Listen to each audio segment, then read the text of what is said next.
Hey everyone, welcome to the Science Fiction and Fantasy Marketing Podcast, where we help authors of all stripes.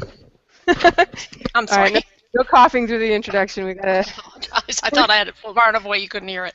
I we're apologize. still working on the working out the kinks. We're early in our podcasting careers here, so thank you for paying attention and actually listening to us.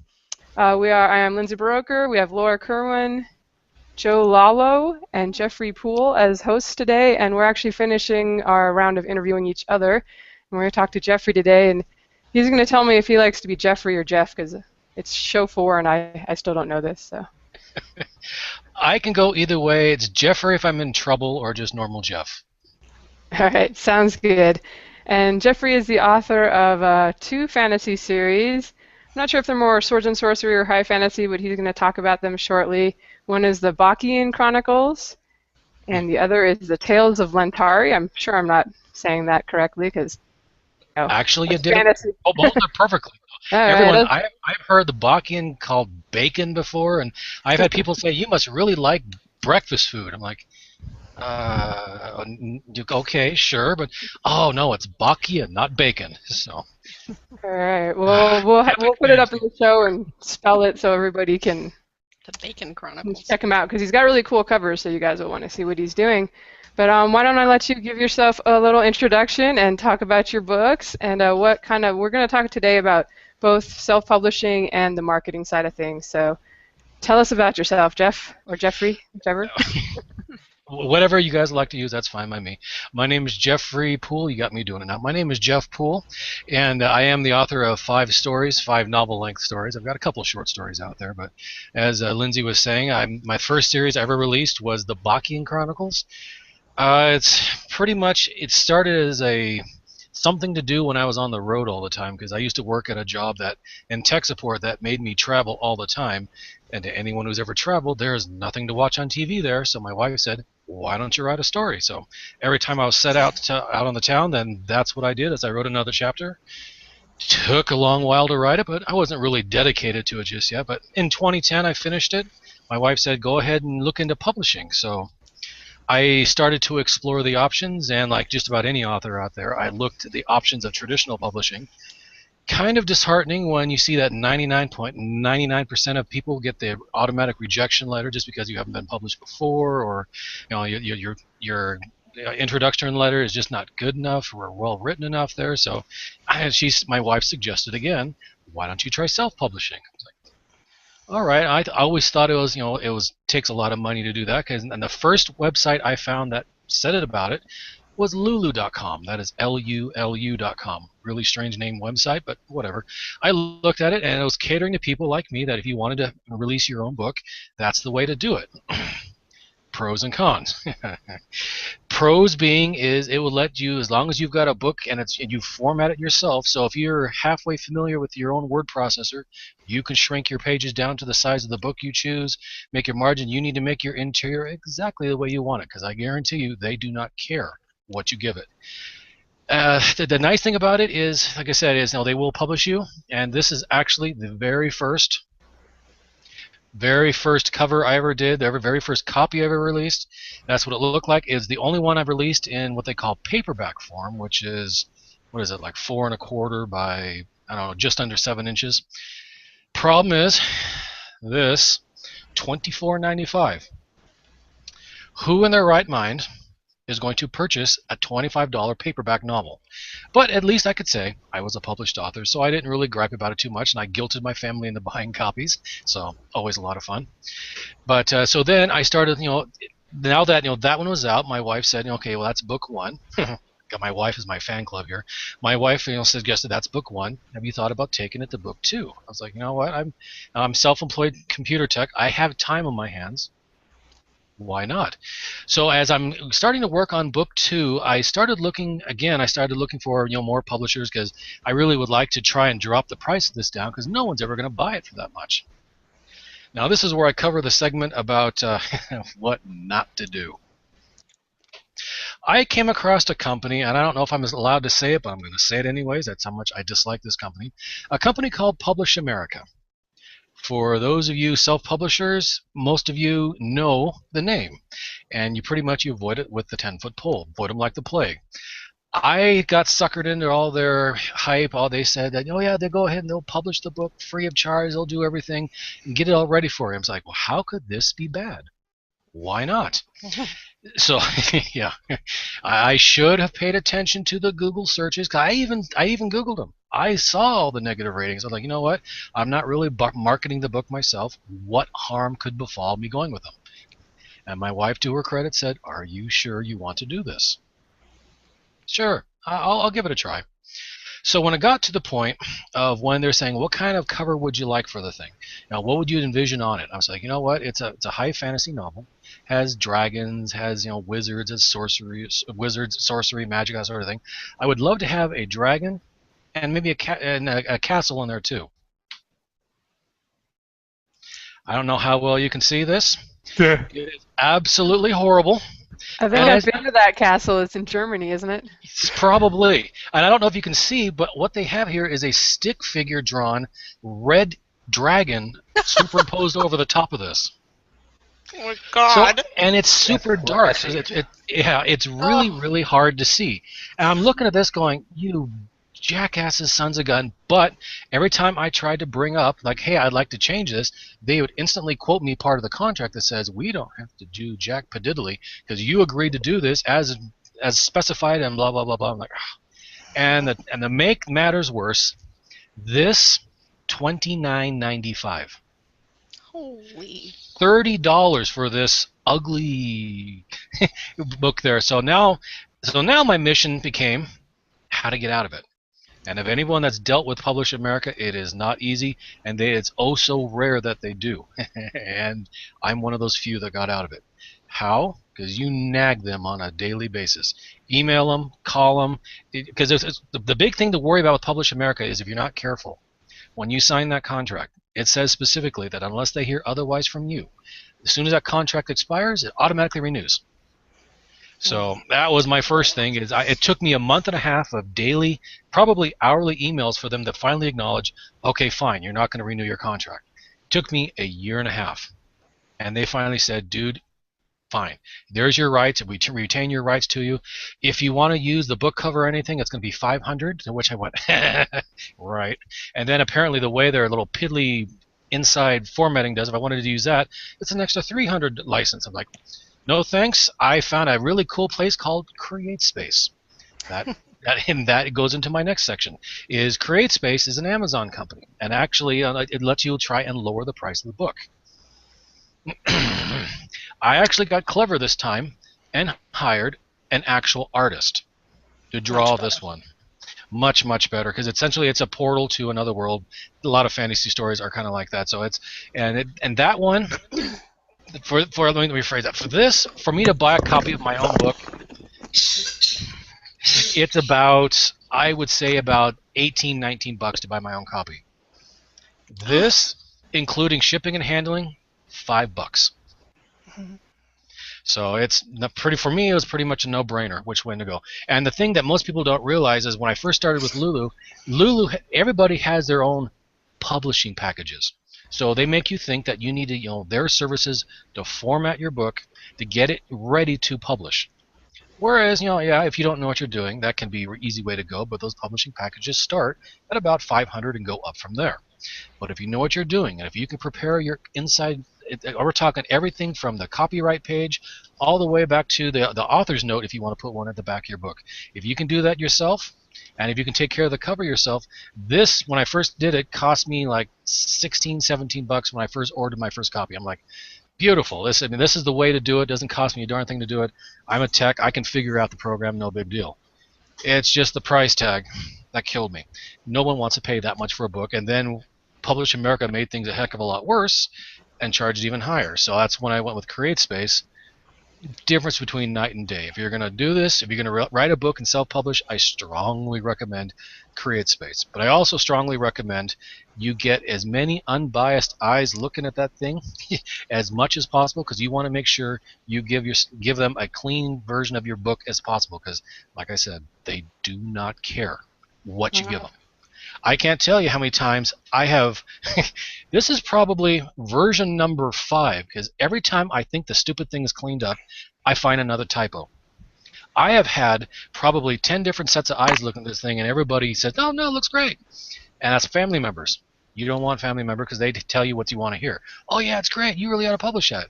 Well, what you really want is if you can get like a friend that you don't care if they hurt your feelings or not, and say, "Okay, well, you repeated yourself in this chapter. This chapter. What the f were you thinking?"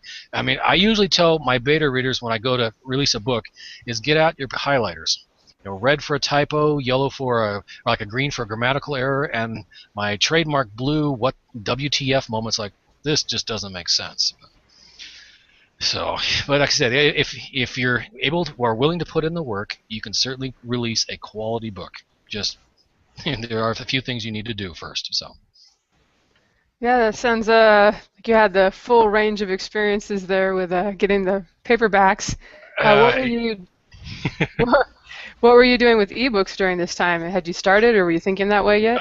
Okay, that's a good point. When I released The Prophecy, my first one at lulu.com, I started looking into what it would take to make the ebook version of it, because I knew when I first did all this, I was going to sell a lot more ebooks than I would print copies, just because those, that's where everyone seems to be going, was toward ebooks. That's right around where the ebooks craze just happened. So I started looking into what I could do there, and naturally, Publish America, when they hit, there's like, "Oh yeah, we can prepare your book and submit it to Barnes and Nobles, Kindle, or Amazon, and everything for $100 a pop." I'm like, no. And then I found Smashwords. I was like, oh, there's the answer to my prayer there. So once I figured out all the stupid little hurdles that Smashwords makes you jump through in order to pass that stupid meat grinder thing, piece of cake. So, but I'll tell you at that time is meantime too. I didn't know how much to charge for an ebook. So I was charging for essentially $9.99 for this, because I figured it's a lot cheaper than the actual print copy. What a surprise. No sales. I was like, maybe it's a little too much. So I dropped it to $7.99, and I had a few sales. And it wasn't until I started really doing my research that I realized that most of the times, especially for an indie author, most people don't want to spend more than $3.99, $4.99 on someone they've never heard of. They were not willing to take the chance. So I dropped it. So I think it was like $4.99. I got a few more sales, still not much. And then I dropped it. I think it was to $2.99, and I saw the sales started coming in. Not much, but at least it made me happy to like people are enjoying the story. And then I started getting people going, "All right, when's number 2 coming out?" So, all right, so I released number 2. I made number 1 perma-free thanks to a post I saw from Lindsay. And I had people all across the planet saying, "When's number 3 coming out?" I went, "I just released number 2 like a month ago. I don't just pop these things right out here. Not yet, anyways." So, hope that answered it. Awesome. No, that's great. And I think Joe's going to ask you some more questions about what you did for marketing and such later. But Right. you had a really great looking cover there. I was wondering, how did you go about finding your cover artist, and where would you recommend people look, especially for fantasy, which can be a challenge? You mean for like a fantasy artist? Like some people might want to do photo manipulation or what, but yeah, I often in fantasy we'll see the custom illustrations. So how did you find your guy? That's a good point. See, this is why I don't really design covers, because this is the best I could do was this one. Green cover, shield, whatnot. And after I had my nasty experience with Publish America, I was like, you know what? When I release book 2, because when I released book 2, I still hadn't been able to break out of this one just yet. So when I released book 2, I was like, already, there's no way in heck I'm going to go through Publish America, and I released it with CreateSpace. But in the meantime, I started looking for an author. I was like, or a cover artist. I was like, you know what? I really want this done professionally. So I started looking around, and I found this really cool community called DeviantArt. And I was like, if I create an account here, I can actually go to their classifieds and say I'm looking for an artist. So here's what happened. I wrote a simple request saying I'm new fantasy author, getting ready to release book number 2, and I'm looking for somebody that can draw a dragon sniffing noses with a corgi. And I classify my fantasy as lighthearted, happy feeling fantasy there. So they've got to make certain the dragon is not evil, and that dog is in playful dog pose, head down low, rear up high. And so I put this request in, and not 30 minutes later, I probably had 50 different people all saying, I can do it. Here's a link to my gallery. Go take a look, see if you like the style. I found one lady who had really good, did a really good job there, and she said, I can do that. I was like, well, all right, let's give you a try here. So I think it was like at that time it was like $150. She drew out the cover there, and it was, we had really easy to work with. I was like, you know what, let's make the dragon a little bit bigger, the dog a little bit smaller. Let's move it over here, and it turned out beautifully. So at that time, and since book 2 was exploding in sales once I released it, I was like, you know what? I really ought to redo the cover to book 1 because I was just managed to finally break out of Publish America. It's like, we're going to do this right. So I got a hold of the same artist and said, would you be interested? She said, sure. What do you want? It's like, well, I just need what looks like in a house with like wallpaper in the background. You see a doorway, a really unique doorway, but a doorway with a path going straight into the forest. Can you do that? And she said, sure. So this is the same artist that I've been fortunate enough to work with for every single book I've released, and she has done a tremendous job. Everything on the computer, I don't know how she does it, but I don't want to know. So let her do it. So. Yeah, that's really great that you found someone right off the bat. I think that can be one of the big challenges is finding an editor that you mesh with and also finding a cover artist. What have you been doing for editing? Are you working with a freelancer or family beta readers you mentioned? Another good point. Book number 1, I will be the first to admit I self-edited myself, and I will not recommend you do that, just because, like I said, you know the story. Because this is your story, you've read through it numerous times, you have a tendency to skim. I do it all the time. So in skimming, I guarantee you're going to miss stuff. So I luckily came across a lady or a girl that actually, she said she had a really strong background in English, wanted, she loved, helping out indie authors, and for a very small minimal fee, she would go through it with a fine-tooth comb and give me her thoughts on it, because she used to do that for a living. I was like, score, why not?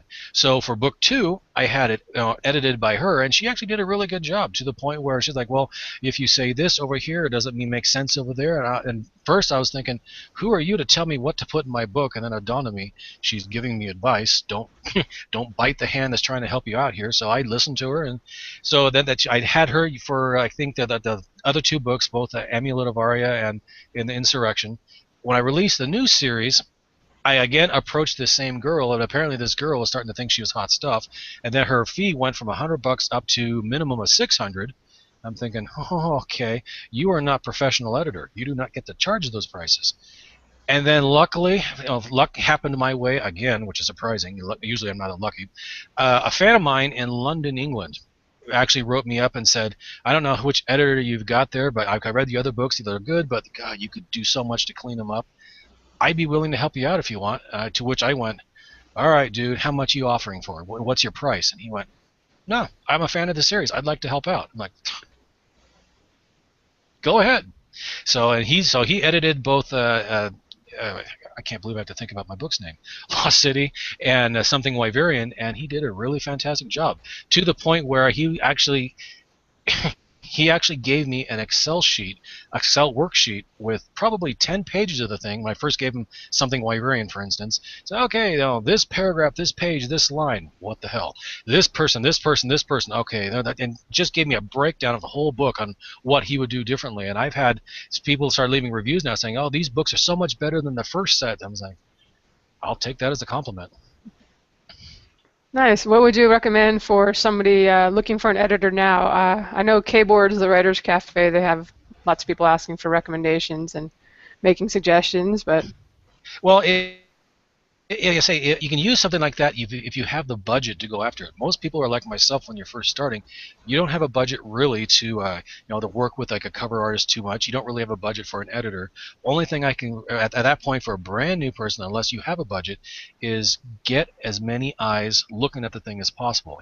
If you have to say, promise them a free signed copy of your book somewhere down the line as an incentive to help you out. But you just need you need to have friends. And you need to have, if you can, people that don't really know you too well. You can go to those sort of like little online forums and say, hey, I'm a new writer. I get either my book edited, or someone that can at least have it beta read for me and tell me what you think, see if I've screwed up anywhere. Help me out here, and I'll give you a signed copy down the road somewhere, or else I'll return the favor if you have a book you'd like me to do it. That sort of thing. That's what I would recommend at first. It definitely sounds like a good idea for those writers that are on a shoestring budget, which, you know, that's most of us when we're getting started. It's Seriously. great if you have $1,000 to invest in a professional, freelance editor, but not everybody is in that situation for sure. What would one thing I found with my own books is that this whole process is so much easier the second, third, fourth time around. So in case people are like scared off now by all this work, what do you think? Does it get a lot easier as you keep going? As my first book, I was kind of, because you have to understand, you do understand, obviously you're an author as well. When you write your first story and you release it out there, you're essentially bearing your soul to the world. So you're inviting people to come in and critique. And no matter how well you write it, no matter how well it's actually written or how fun it is to write it, there's always going to be somebody that blasts it apart. And and what's going to happen then and what's going to happen then is, you're going to get, disheartened. You're not going to want to, you're not going to really want to, continue on there. But as if you become thick-skinned, if you realize that, hey, not everyone's going to like it, you realize this, and you're not trying to write to please everyone, then you're going to find that book two, should you choose to do so, but book two is going to go a lot smoother. You learn from your mistakes. Pay attention to the reviews.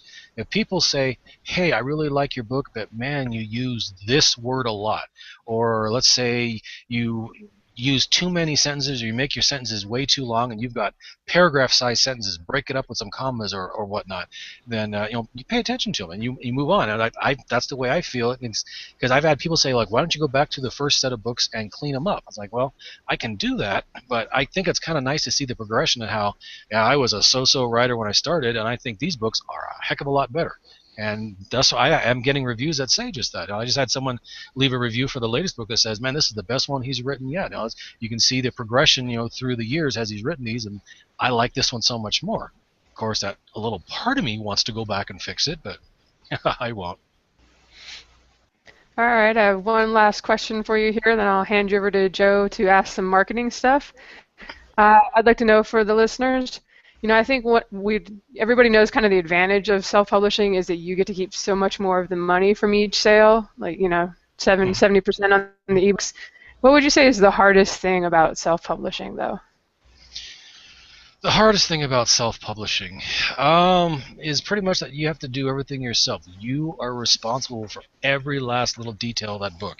You're responsible for the cover. You're responsible for the content. You're responsible for marketing. You're responsible for getting your name out there. If you just sit there, release a book, then you don't do anything else ever, then pretty soon your book is going to fade away into obscurity and you're going to be forgotten. But if you keep people talking about it, if in my case, I like to interact with the fans all the time. I've got a blog that I created, and on Facebook, that's the only thing I really do on Facebook is talk to the fans, because they always call up or write up there, contact me and say, man, I really like this other book here. Well, do you need any more name suggestions? Because I do that all the time with fans, because I ask for their suggestions about certain things there. It's just, when you're a self-publisher, is like I say, you're on your own.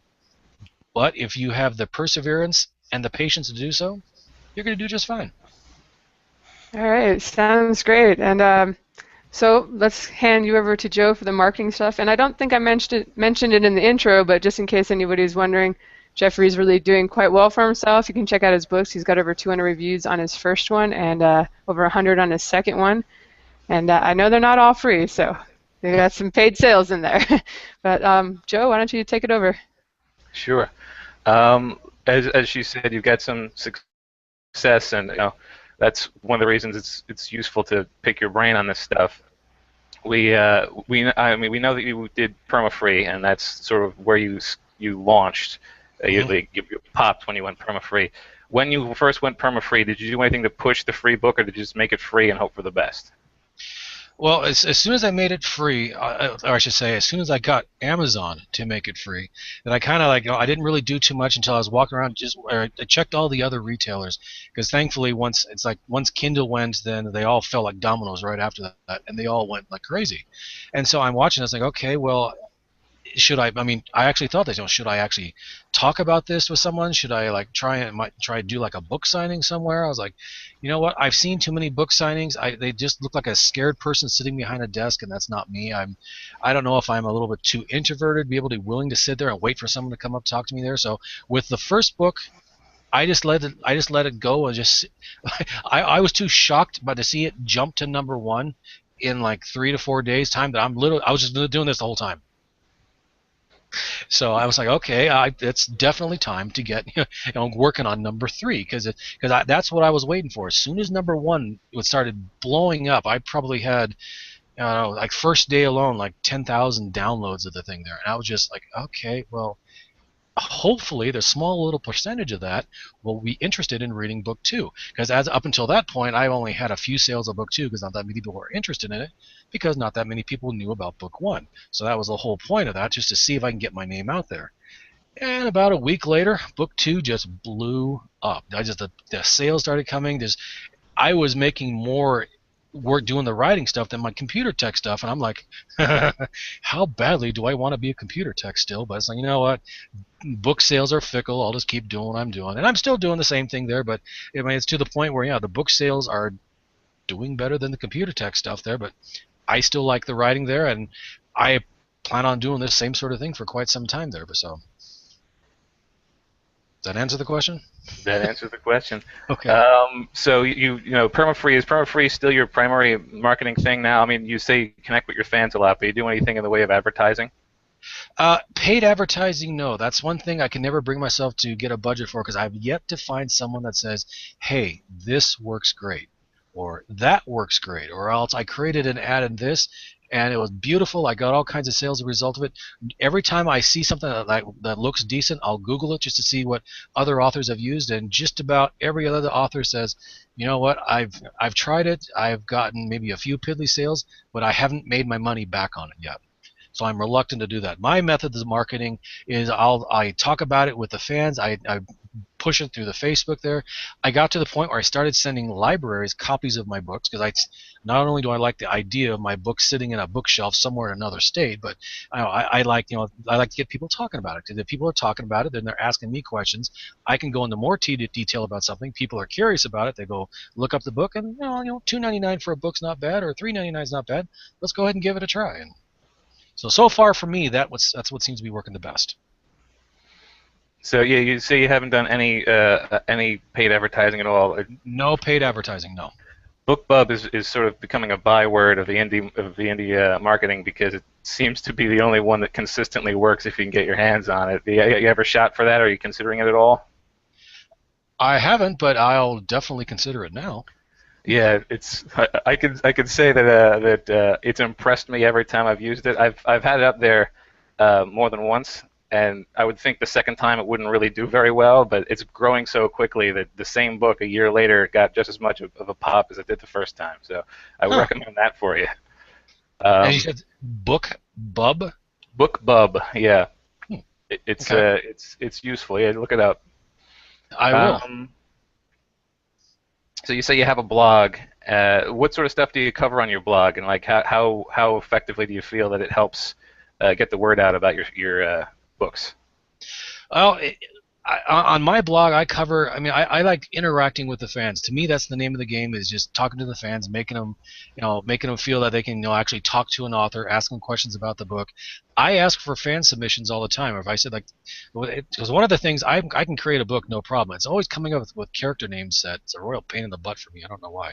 So all I have to do is go to the blog and say, hey, I'm looking for a name of a male dwarf. Takers? ? And I can have quite a few responses in no time flat saying, well, let's try this or this or this. And then I'll use the name. I'll put a little credit to them at the end of the book saying, thanks to this sort of person here for contributing this name here or there. And so that person feels like they're a part of the book, so they will go right ahead, word of mouth, and talk about it with their family and friends, push the book, and look at this, I helped make a book sort of thing. I have people tell me that all the time. So that I do contests on the site, where I have a Cafe Press website, which is now the Lentarian gift shop. So I'll have a couple products there where I say, okay, let's have a trivia question time, where whether it's about the books or just some trivia question in general, I engage the fans, just keep them talking. So I figure if I can keep the interest alive, the books stay alive as well, and they continue to be downloaded and bought, obviously. So that's the primary purpose of the blog there for me. All right, and you say you got the Facebook page. You do a lot of the interaction on there too. Are there any other social media websites that you're a part of? No, but just those two for now. I've been asked to join Twitter, as It's something about Twitter I'm not really too fond of. I haven't really seen how it can work too much. Plus, I'm more of a private person. It would only be about book stuff anyway. So right now the main one seems to be Facebook. If something else catches on where it's just as popular, if not more so, I will reluctantly, kicking and screaming, be dragged into that one as well, because I originally didn't want to do Facebook to begin with, but I was like, you know what, sign of the times. You got to do with, got to stay connected with the fans. And as soon as I saw how easy it was to talk to these people, and I put little blurbs at the end of the book, I call them the author notes, which most people do. So, if you want to connect with me or find me online, here's my blog, look me up on Facebook, here's the name to look for there, and so forth. And it works. I get people writing me left and right saying, hey, I love the books, thank you so much. And had a guy from, hello Gunner, had a guy from Iceland write me up a while back and said, hey, I just purchased your book on Amazon. Thank you so much. They're great. Can't wait for the next one. I looked at his name and I went, all right, Gunnar, no offense. Where are you from? He goes, oh, Reykjavik. I'm like, Iceland?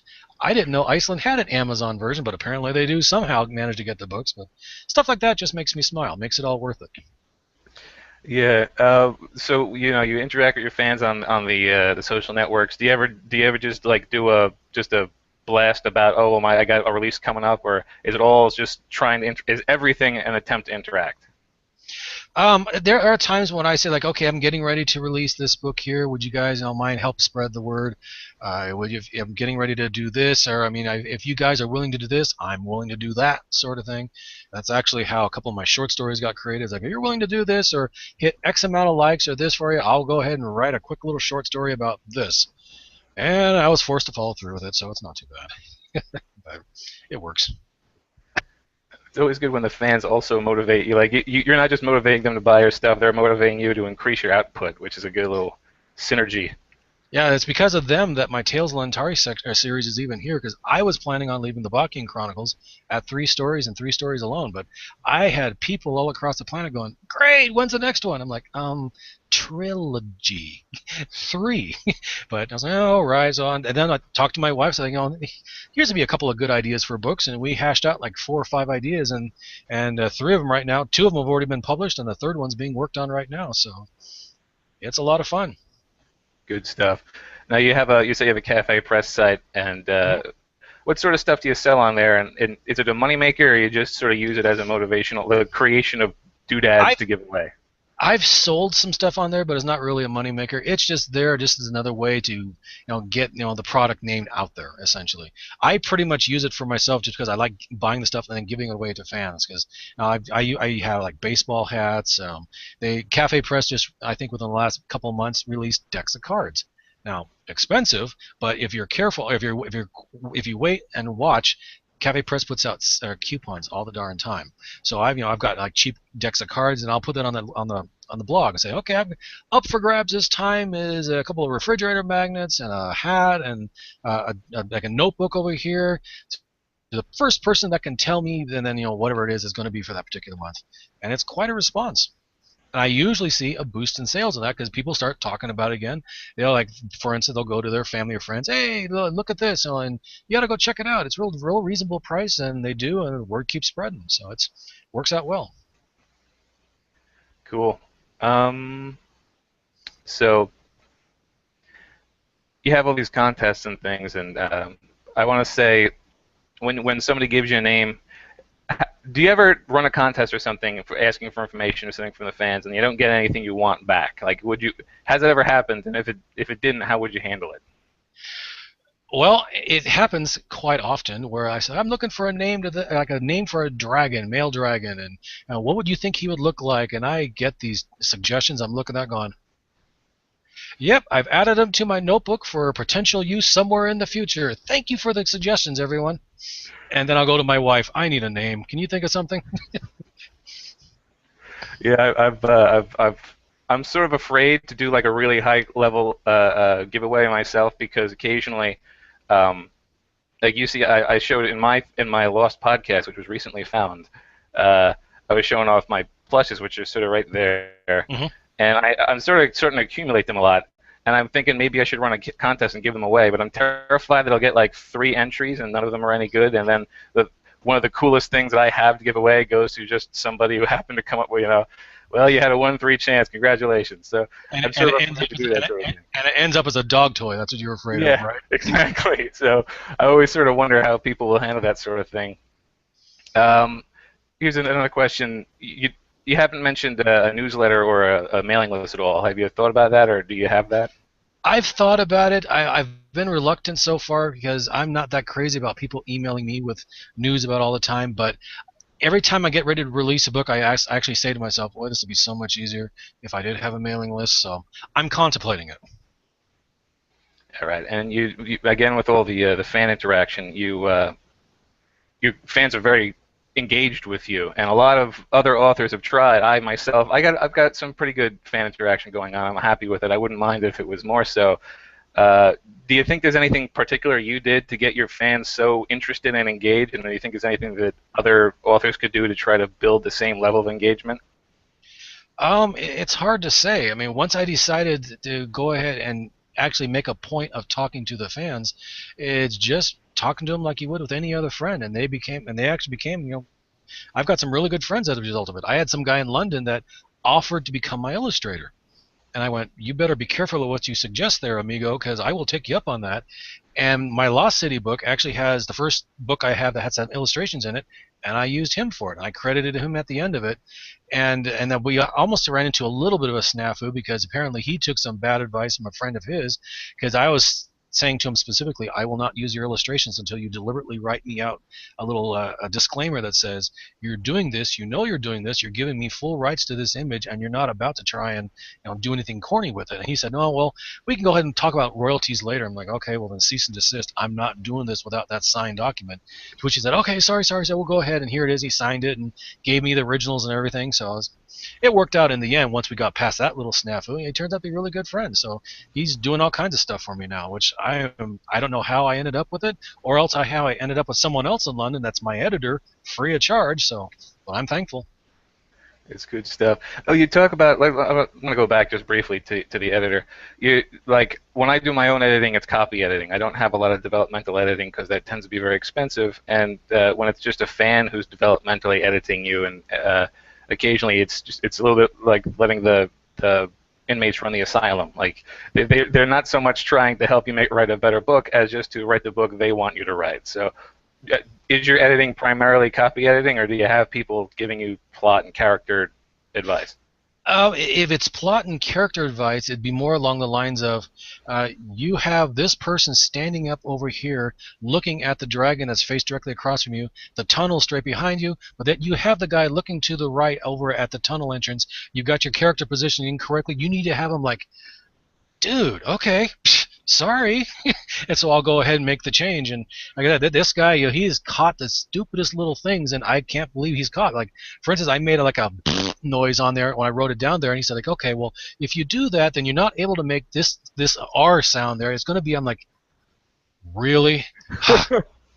Sorry. I'm erasing it out of there, but that's how literal this guy is, and he's a good friend over there too. I don't know what I did to attract his interest, but I'm glad he's there. All right, and so you have all this interaction with fans, and you say you haven't done any signings or anything like that. Have you met any fans in real life? Like, have you gone to any conventions? Haven't done any conventions. I've been asked to go down to the Phoenix convention. I know that Phoenix has a really strong Comic-Con type thing. Only thing I will share with you there, and I'm also computer tech. So and I don't really tell my clients that I'm also a fantasy author. But I went to one client. It was an older couple there, I would say in the mid-60s, early 70s. And I'm working on the computer, fixing. They have all kinds of snafus going on with things. I'm fixing that. And she comes up to me, plops her Kindle down in front of me, shows me my book cover on it, says, "Is this you?" I remember going, and I know my face turned as red as a Coke can. I was like, yeah, this is me. I was like, yeah, so that surprised the hell out of me. I was at one of my favorite restaurants here in town. Now, bear in mind, as Lake Havasu City is a small town, I'm at one of my favorite restaurants, and this waitress I know well comes up to me and says, and literally does this. She bought the print copy that I have in the Hastings that's here, and just, "You never told me you're a fantasy author." And again, my wife is cracking up. I turn red as a Coke can again. I'm like, and the stupid dumbass kid came out. She's like, oh, you need to sign this for me. And she looks around at the rest of the restaurant. Look at this. He wrote this. I'm like, oh my God, are you kidding me? Shoot me now. But so that's about the closest I've come to someone realizing what I do. So. All right. Yeah. When I quit my job not too long ago, most of the people there didn't know that I was writing until I said I was leaving to be a writer, and they were like, "What?" And I assumed tech manuals, by the way. I'm in tech, therefore I must be writing tech manuals. But I left a copy of. I had 4 paperbacks. I left all 4 of them on my desk when I left, so that people who didn't know why I was gone would at least have an answer. But, yeah. I get that. I get that a lot too, just because I'm also a computer tech. And when a client asks, "Well, is this the only thing you do?" I was like, "Well, actually, I'm also an author about computers." No. So I've gotten to carry around. This is the binder I usually carry with me when I go to a tech site there. And at the back of it, I printed out copies of my covers. I was like, no. See, this is what I do. So. And I think I've actually made sales that way because every time I do something like that, I see the little boost to the sales there. Like somebody is like, oh, let's check this out. But, yeah, it's a lot of fun. Yep. All right. Well, that about wraps up my questions. So now we're going to hand off to Laura, and she's going to talk to you about some current trends. Bring it on. Just to make sure I've got the dates correctly here, you started 2009? For what? Did you start publishing 2009? I actually published in 2010. Okay. So you've been doing this for a few years then, though. Mm-hmm. What have you seen in terms of what works and what doesn't? What have you seen change in those 4 years? Is there anything that's really stood out to you and how the industry's changed as it begins to develop a bit? What I've noticed a lot, because when I first did this, my example is the perma-free thing, where when I first did this and I managed to finally have Amazon make it free, hardly anybody was doing that. Nowadays, it seems to be the norm where if you have a series of more than one book in that series, it's almost expected to have book 1 free just to see if you like the series or not. Because even though they have those samples that you can download, people don't seem to care about that. They want to be able to test you out first to see if they like you. So you have to be willing to give away a book essentially. Okay. So you haven't seen that change at all? That's pretty much a set thing? If anything, I see it growing stronger. Okay. What about things? One of the things that Lindsay had and I talking to you about was things like Kindle Unlimited. Now I know you're not on KDP Select, but basically the whole subscription model. Is that something that if you had an opportunity to get your books into that, you would be interested in doing that? Are you familiar with what I'm talking about? I know what you're talking about. Yeah. When I first looked up Kindle Unlimited, I was thinking, well, that's not a bad idea to be included in that, until I realized the only way you can get involved with Kindle Unlimited is you have to be a member of KDB Select. And I am steadfastly against KDB Select just because I will not narrow my target audience for the only people that have Kindles. On top of which, if I did that, I'd probably have stalkers that try and hunt me down and shoot me there, because I've got a lot of people that actually have, we read the books on the Apple, the iBooks, as well as the Barnes & Noble's Nook. The Kobo's fairly strong out there as well, so the last thing I want to do is narrow that. So I refuse to do it. What if, there's been some talk that I've heard is a lot of people are suggesting that they want to see Kindle do this, and it'll be, I don't know whether they will, but what if KU was no longer limited to exclusivity? What if that was no longer a requirement? What would your thoughts be? I'm just curious what you're thinking about it, having been doing this for a while. Some authors are like, it's the end of the world as we know it, and others are like, no, this is a good thing. Where do you fall on that? If KU decided to release the exclusivity clause there, I'd sign up in a heartbeat. If someone, because I'm more for every time you borrow the book and you read, what is it, past 10%, I think it is, and then they chalk it up as you've got a credit and you're like, what is it, $1.50, whatever happens to be per credit. And all of a sudden, you're just widening that pie essentially to a whole bunch more people that otherwise might do it unless you're a member of this particular little club, so to speak. There, right. So just like one of the retailers with Smashwords is something called Scribd, I think. Yeah. Scribd is the same type of thing where you have like either a monthly or a yearly subscription. You can read as many books as you want. I've actually had some decent sales come from that. Okay, so you have I been had to. doing that. Yeah, so yeah, that's it. I essentially sign up with the Smashwords with every single retailer, any new ones that come up, with the exception of I don't let them try to mess with Kindle just because I've already got a relationship with Kindle. I started Right. with Kindle first. Right. Okay. So, what have you seen? I mean, have you seen things that worked for you when you first started that just don't work anymore?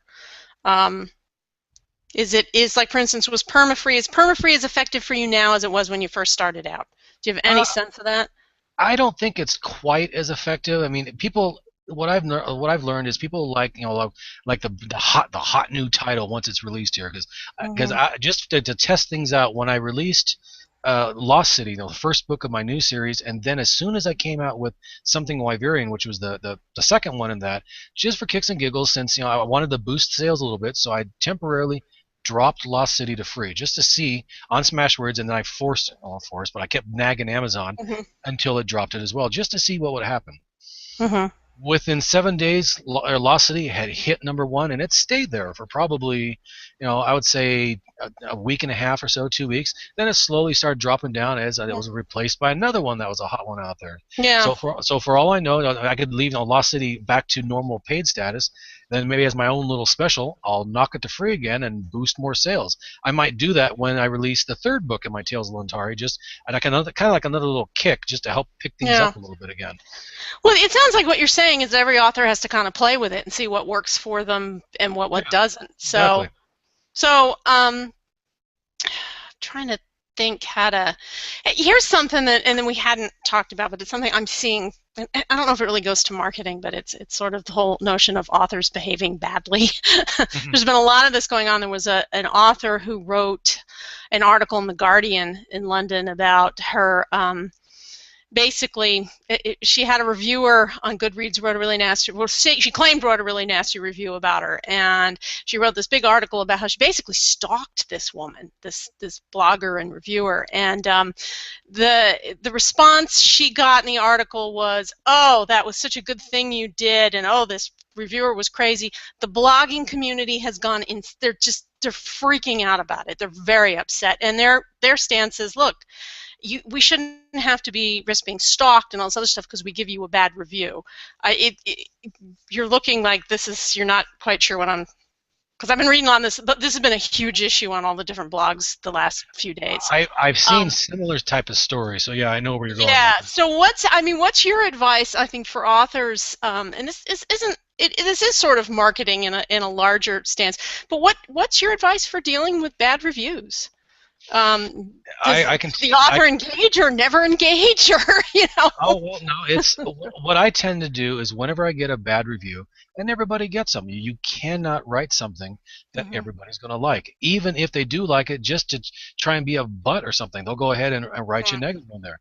So if you notice on any negative reviews on Amazon or else wherever I can actually leave a comment, I'll actually write a comment that says, "Hey, I know there's hundreds of thousands of books out there that are available to choose from. Thank you for taking the time to take a look at mine. Have a nice day." So have you ever had any pushback from that or blowback or? I've actually had more than one occasion someone that writes a third comment or another comment after mine that says, "Man, this person gave you such a scathing review. You had such a nice response. You know what? I'm going to give your book a try anyways." Okay. And it goes from there. Okay. So you can turn any negative review into your favor just by being the bigger person. If someone truly hates it or they're just trying to do everything they can to throw a wrench in the works there for you, just say, "All right, well, thank you for taking the time. Have a nice day." I don't even say, "I'm sorry you didn't like it," because you know what? I'm not. I really don't care if you don't like it. The only thing I can say is, "Thank you for taking the time. Have a great day." And I think that flummoxes most people because most people go, "Well, boy, I'm not too sure how to handle that one." So, all right, well, move on to the next one. You don't give them anything to push back on, right?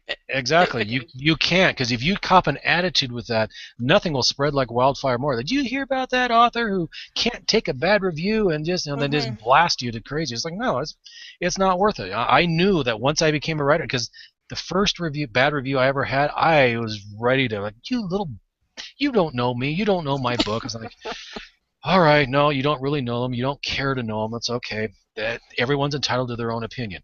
Now, if Mhm. everybody hated the book, then I'd be saying, okay, we need to step back and figure out what's wrong here because there's something that's not right. But in my case, I would say say if 100 people download the book, I would say 60 to 70% of them really like it. Another 20% of them say, it's not bad. There's always that Mhm. 10% that says, you know what, this isn't worth the paper it's written on. So, all right, Right. thanks. Have a So nice day. here's another issue I'm curious about is as I've been reading the other side of this, the blogger and reviewer side. I mean, they've made it sound a lot of people told stories where they've basically written a critical review and then the author has like unleashed the fan base upon them. And I'm just wondering if you've ever had an instance had maybe overzealous fans misbehave, act badly or overreact to a bad review, or if that's something that, because in YA and romance, it's just I get the sense that there's these like hordes of torch waving, pitchfork bearing readers Yeah. out there. The closest I came to that was when I first started my whole interactive thing with the fans. I think it was on Facebook where the one fan of mine that I knew he was joking. That's just his type of humor. He was just being a smartass essentially. Yeah. I had 5 fans jump in. Well, you don't need to say that. It's just this. What he meant by this, and I meant it like playing referee. Yeah. No, it's okay. It's okay. He didn't mean any harm by that. Just take it easy there. Everyone's friends here. Don't need to worry about it. And that's one of the few times I've ever had to do that. But ordinarily, I don't really worry about it too much. And I've schooled them too. I actually encourage people on the back of my book on the author notes, as well as the the ebook varieties too. It says, when you're done reading this book, if you like the book, great. Do me a favor, help me out, leave a review wherever you left it. If you don't like it, you know what? I'm a big boy. I can handle it. If you don't like it, just tell me what you didn't like about it. You're not going to hurt my feelings. Have a nice day. And I've had people that says, okay, well, I didn't care for this, or I thought the character was too shallow over here, or this. I'm like, okay, I appreciate that, and if I agree with it, I'll take it into consideration for the next book that I write. If I don't, I'll say, all right, well, everyone has their own opinion. Right. Have a So nice day. this sounds like this has not been a big controversy for you, because like I said, I've been reading the responses to these things in the blog posts going back and forth, and some authors saying, "Oh no, I have the right to say what I want about my book," and other people saying, "No, the author should never do it," and blah blah blah. And I just a lot of people are really upset and keyed up about it, and so it's interesting to hear your perspective that this happens once in a while, but it's not a big deal. Yeah, I mean, I've had runs where I've had like 4 or 5 bad reviews in a row, and it starts getting me a little bit depressed. It's like, okay, I'm not gonna. I told myself, once a publisher, I'm not gonna get down if someone does leave a bunch of negative reviews, and then I'll have a run of nothing but good reviews, one right after the other. I was like, okay, well, this is what affirms my decision to maybe become a writer, because if I can make someone I don't know smile or laugh or say, cool, I want to see what happens next, it's good. There's, like I said, there's always going to be someone that says, that was stupid. 1 star. Move on to the next one. I was like, all right, well, as much as it sucks to hate, the hurt like the overall ranking of the book, there's nothing I can do about it. I'm not going to be a jerk about it. Right, and Life's too short. It's like I said, it's really, you get this impression from reading some of these things in like the romance community that there's this war going on between, and it just kind of makes me, kind of happy I don't write romance if that's what's going on over there. So what are your plans for going forward for marketing? Is there anything you're interested in pursuing that you haven't, that you're thinking about doing? Yeah, I hear about this thing called BookBub. I'm kind of curious about looking into. So, but yeah, I mean, just whenever I get ready to release a new title, I'll send out massive posts on the blog. I'll send out to Facebook.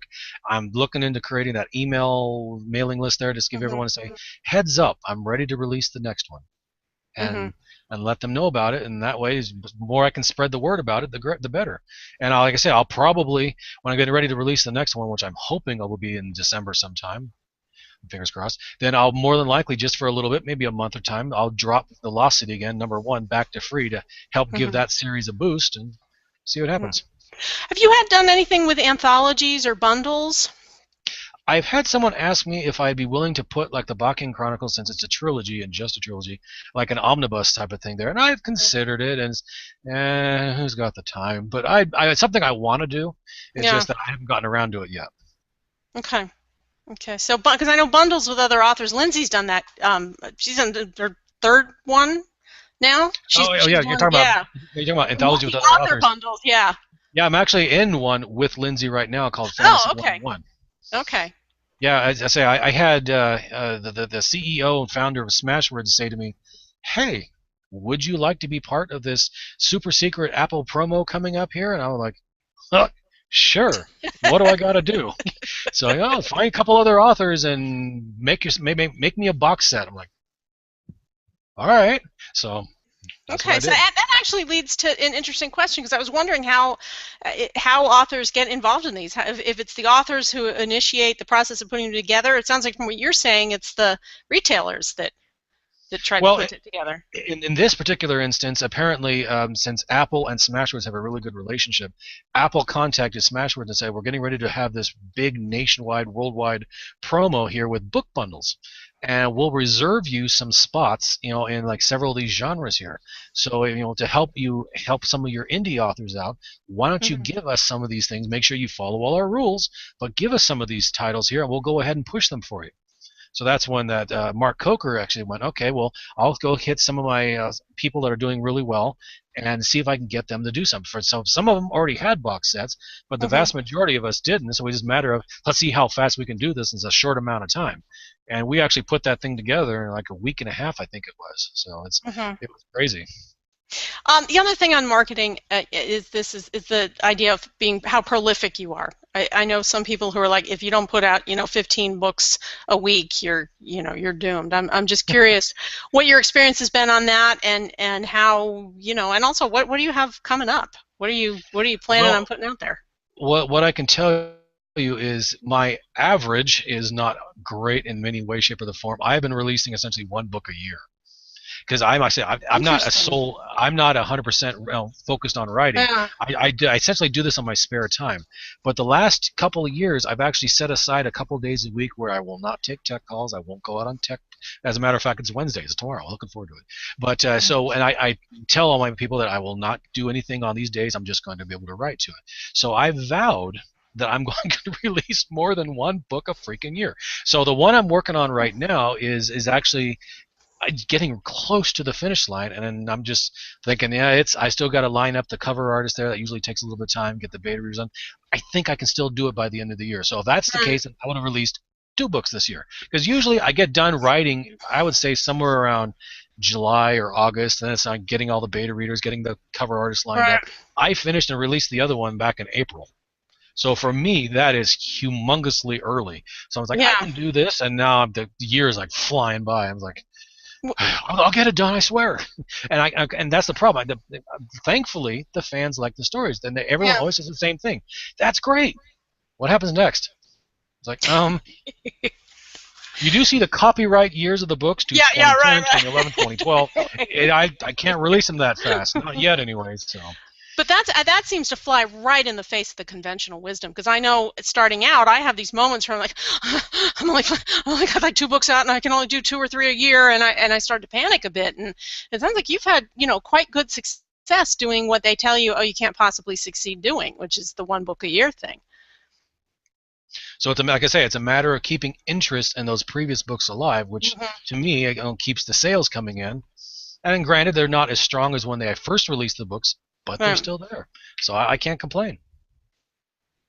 Cool.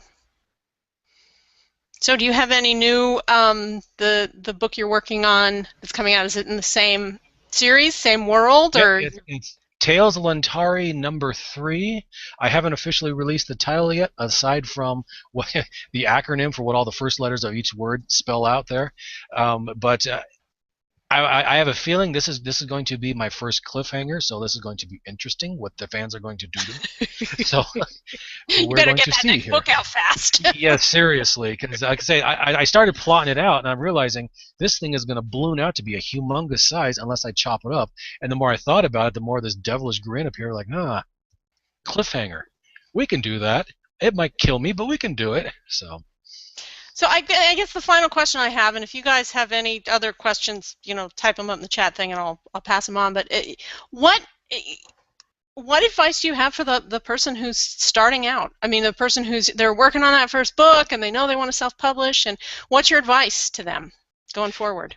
The best advice I have is keep writing, no matter what you're doing. Write, write, write. once you're ready to release and publish a book, self-publish, the most important piece of advice, actually twofold. The two most important pieces of advice I can give would be is number one is get as many eyes looking at it as possible. Ones that you're not your feelings, because you need to make sure that thing is as clean as possible. And number two, you have to understand as soon as you hit that publish button, you make it available to the world, you've got to handle negative critique well, essentially, or else you have no business being an author. Okay. So I think we're about to close out here. So tell us how to find you on the internet. What's your website? I am at lentari.com, www.lentari.com. That's LENTARI.com. And Facebook, you can find me under Bakian Chronicles. I know that's when I signed up. That was my name. I didn't want to give my real name, but I have since changed it. But Bakian Chronicles stay put. So Okay. you can find, but the easiest way to find me is just find me on the blog, because I've got that thing keyed into the iPad, the phone, everything. So soon, problem is you get these stupid internet trolls that always try to leave you bogus. Oh, look at our website, we're selling sunglasses. Oh yeah. Delete. That's well. living in the modern world. So, Yeah, so is there anything else? While you're in your last moments here, anything else you would like to share with us? Anything else you want to pass on? Any news you've got? The news I would say stay tuned. I'm getting ready to release the name of the book coming up shortly. I would say in the next week or so, and I'm probably going to be putting a sneak peek of it up on the blog sometime soon too. So stay tuned. Awesome. All right, I'm done. All right then. So this will be us signing off.